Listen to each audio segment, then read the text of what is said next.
స్వామి దేవాలయం 26వ వేడుకలు ఘనంగా నిర్వహించారు. వేడుకలు 3 రోజుల పాటు నిర్వహిస్తామని ఆలయ కమిటీ సభ్యులు అశోక్ యాదవరావులు తెలిపారు. రెండో రోజు శ్రీ లక్ష్మీ నరసింహస్వామి సహిత మృత్యుంజయ హోమం కార్యక్రమం చేస్తామన్నారు. దీనికి ముఖ్య అతిథిగా బోర్డు మాజీ ఉపాధ్యక్షులు జంపన ప్రతాప్ హాజరై ప్రత్యేక పూజల్లో పాల్గొన్నారు.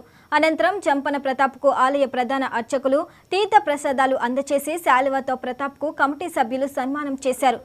మహాచండీ హోమం, వివిధ ప్రత్యేక పూజలు, తదుపరి అన్నప్రసాద కార్యక్రమాలు జరిగాయని ఆలయ కమిటీ సభ్యులు అశోక్ యాదవరావులు తెలిపారు.